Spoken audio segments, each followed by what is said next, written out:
Damn it. Bad timing. Yeah. Wow. Here we go. Raymond Jewell with Eternal Fire Weaponry and Bladesmithing. And it is now Saturday.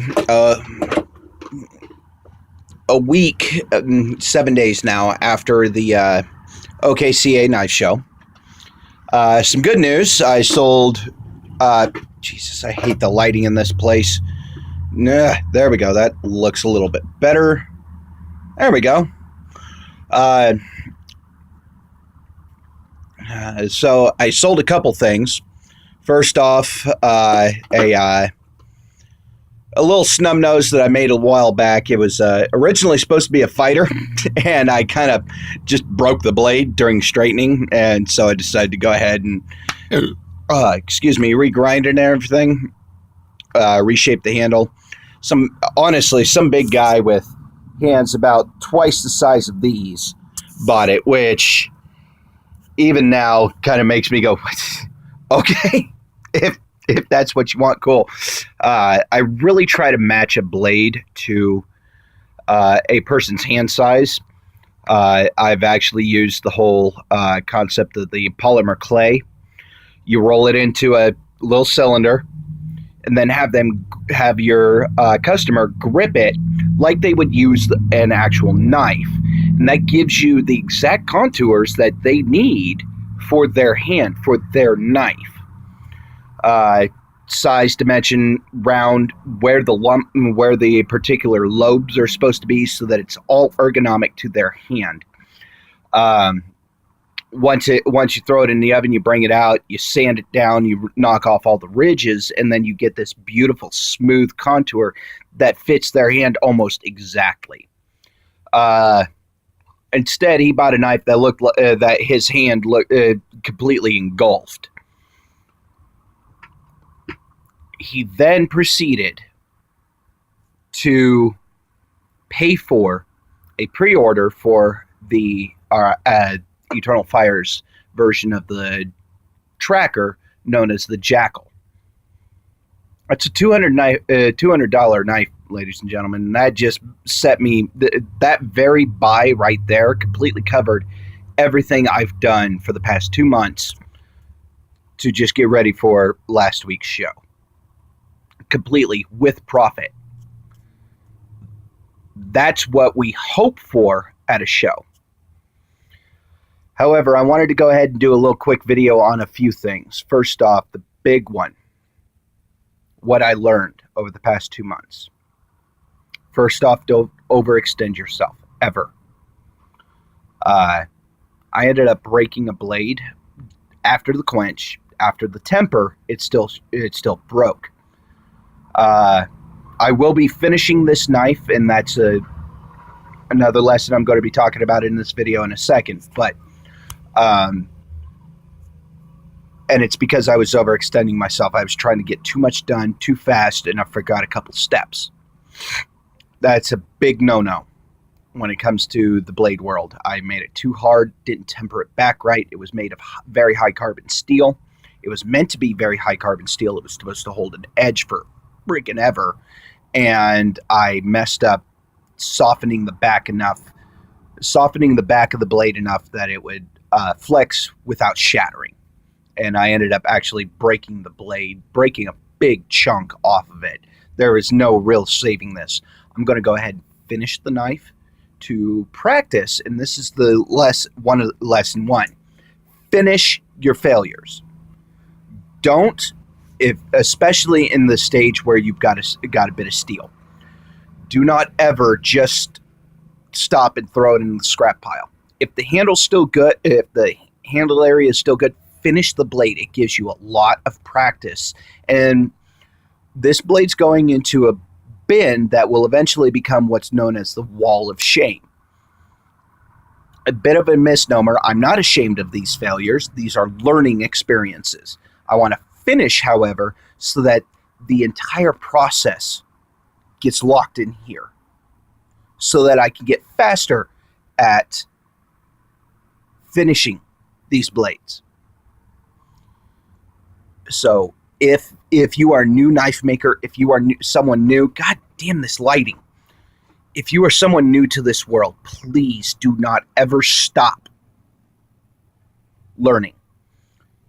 Finish the failures. If it cracks in the quench, if it cracks afterwards, just finish the blade, put it aside, look at it later, learn from it, completely finish it, all of it. The final finish, the polish, all of it. It will give you much more experience than if you just take that piece of steel and toss it to the side. 2, the second lesson that I've learned over the past 2 months, which is actually the first lesson I learned. Every opportunity, take it. This show, the tables, I don't know how much they are. I believe they're about $150 for the table. I got it for a membership to the OKCA. That was it. It was offered. I had nothing. Literally no blades, nothing. I didn't even have anything really forged out. Well, I had one thing, I should say, forged out that was ready for the OKCA without a handle in anything. I could have sold just the blank and somebody could have went with it. In a very soon future video, I'm going to show you everything I had for the show. Actually, if you look back a couple videos, you'll see everything I had for the show. That was it. That was all. But the opportunity presented itself. I sold 2. One actual finished knife and a pre-order. Here's the beautiful thing. And the other thing about this. Shows are not for you to make money. You lose money. They are long-term investments. Plain and simple. You will not make... I was lucky to make that pre-order. I did not expect it. It was available. It was ready. I gave the option just in case. Not in the beautiful words of Craig Ferguson, it's not going to happen, but it might. That's pure and simple the truth. It wasn't going to happen. In my mind, there it is. It's a rusty, ratty, I use it for my own personal camp knife example of what I'm making. And somebody bought it. Completely covering my investment to the table, my investment in all of the fuel and all of the steel and all of the wood, all of that went into those knives. Completely covered it. I was lucky. That was it. Plain and simple. A show, especially for new knife makers, is all about networking. I now have a connection for a local HEMA, Historical European Martial Arts Group, to build their blades. I have on call, just waiting for this guy to call me, once he gets enough money together, guy who's ready to buy a knife. He loved every piece that I had on the table. I had Michael Bell and Gabriel Bell, 2 of the best Japanese bladesmiths, blade makers, I should say, 2 of the best Gaijin American bladesmiths who were trained in the Japanese sword arts come to my table and tell me how good my stuff was.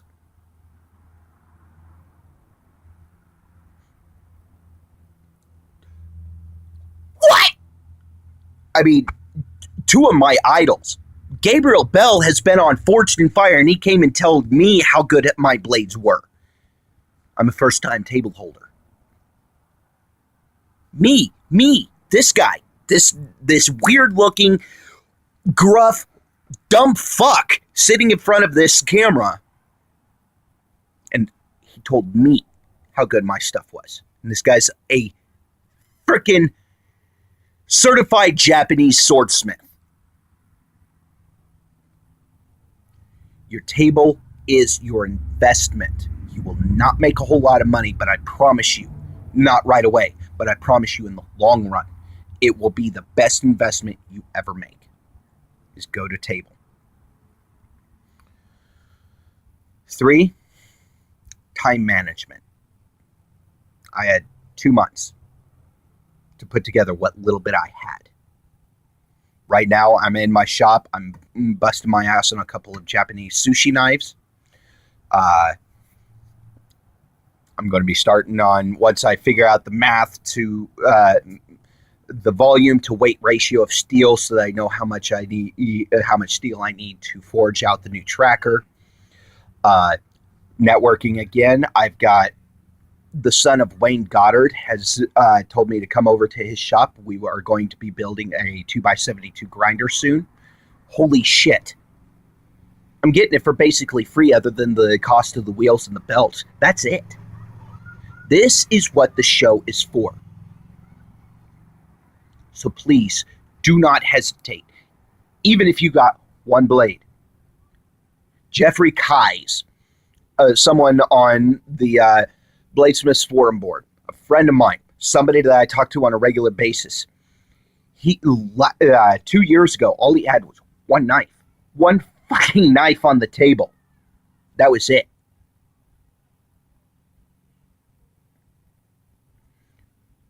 Don't be afraid of your quality. Don't be afraid of what you've got. I went to another table that had Japanese sushi knives, Japanese cooking knives, and they blew my fucking knives away. Fit and finish, polish, just the finished product made the two that I had look shoddy.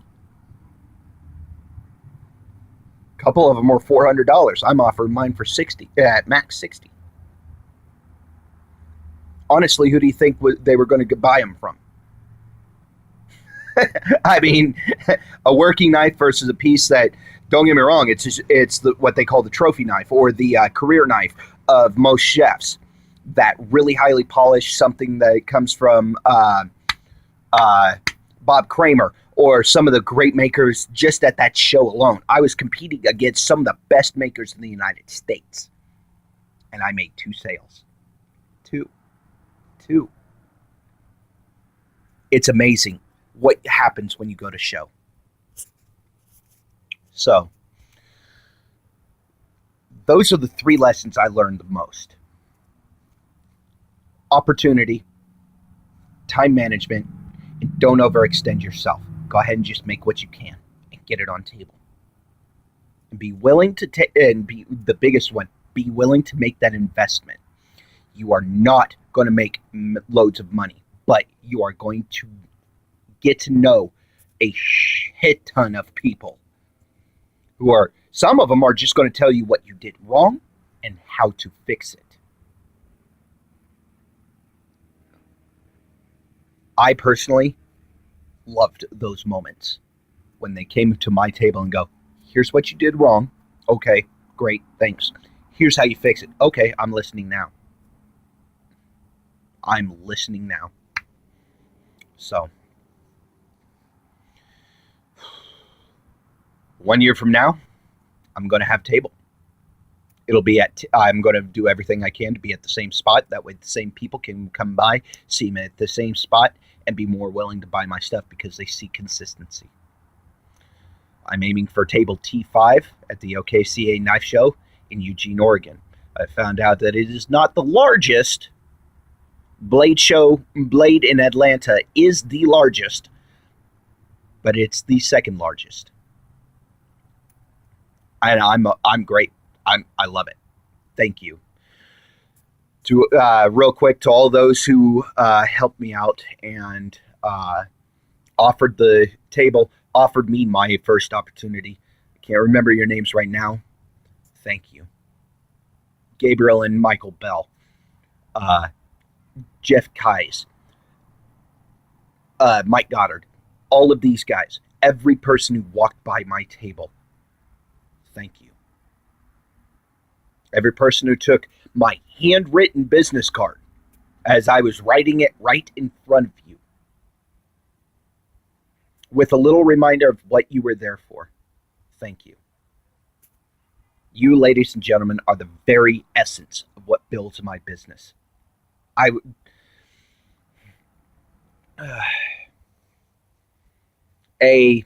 The man who recently built the Ulfbert sword for the Nova special. I can't remember your name all of a sudden. Don't ask me why. Here of Door County Forge. You said it best. It's not that I can't do anything else, it's that I just can't do anything else. Because of this and the fact that you people, every one of you, showed your interest in what I do and honestly gave interest, not just a passing glance, but honestly stopped at my table, picked up my knives, used them, looked at them, admired them, hoping to buy my stuff. Thank you. You gave me the drive that I need for what I do. This is Raymond Jewell with Eternal Fire Weaponry and Bladesmithing, signing off. May your creative fires burn ever brightly.